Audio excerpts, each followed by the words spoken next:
కావలిలో ఉన్న అన్నా క్యాంటీన్లో నాసరకంగా భోజనం పెడుతున్నారని దళిత సంఘర్షణ సమితి జిల్లా అధ్యక్షుడు ఎస్ మల్లి సోమవారం ఆర్డీఓ కార్యాలయంలో ఆర్డీఓ వంశీకృష్ణకు కలిసి వినతి పత్రం అందజేశారు. పేదలకు మంచి భోజనం పెట్టాలని ప్రభుత్వం నిధులు కేటాయిస్తున్నా కూడా నిర్వాహకులు మాత్రం డబ్బులకు కకృతిపడి పురుగులతో కూడిన నాసిరక భోజనం పెడుతున్నారని అన్నారు. అధికారుల పర్యవేక్షణ లేక ఇలా చేస్తున్నారని వెంటనే అధికారులు చర్యలు తీసుకోవాలని కోరారు.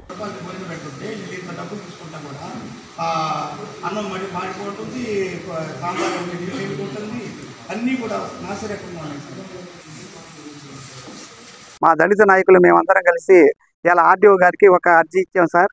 ఏంటంటే మనకు ప్రభుత్వం ఒక మంచి పథకం పెట్టింది సార్. తమిళనాడు చూసి మనకు కూడా అన్నా క్యాంటీన్ పెట్టడం అనేది చాలా గొప్ప విషయం సార్. ప్రతి పేదోడికి తక్కువకి 5 రూపాయలకి భోజనం దొరుకుతుందంటే చాలా గొప్ప విషయము. ఎందుకంటే ప్రభుత్వం కూడా ఈ పథకాన్ని కూడా మంచి పరిణామాలతోటి మంచి విధంగా పేదోడికి పాపం పిడికిన మెతుకులకు దక్కాలని పెట్టడం అనేది గొప్ప విషయం. కానీ ఆ పిడుకుడు మెతుకుల్లో కూడా పురుగులు చేస్తున్నాయి సార్. ఈ మరీ ఘోరము.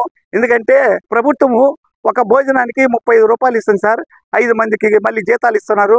మరి కరెంటు ఫ్రీ వస్తుంది, నీళ్లు ఫ్రీగా వస్తున్నాయి, స్థలం బిల్డింగ్ ఫ్రీగా ఉన్నాయి. కానీ మొత్తం టోటల్గా చూస్తే ఒక భోజనానికి 50 రూపాయలు పడుతుంది సార్ ప్రభుత్వం తరఫున.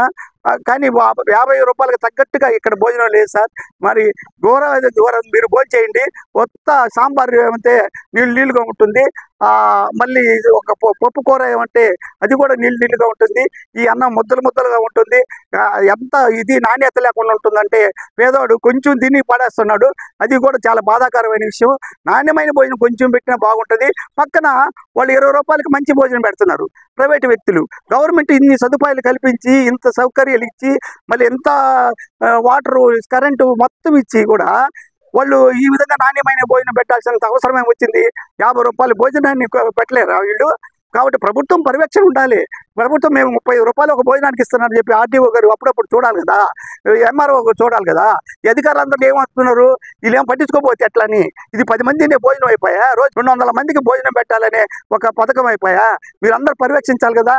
మీరు ఎక్కడంటే అక్కడ కూర్చొని ఎక్కడంటే అక్కడ ఉండి ప్రభుత్వ పథకాలు చక్కగా అమలు అవుతున్నాయో లేదో చూడాలి. పేదోడికి అన్నం దొరుకుతుందో చూడాలి కదా.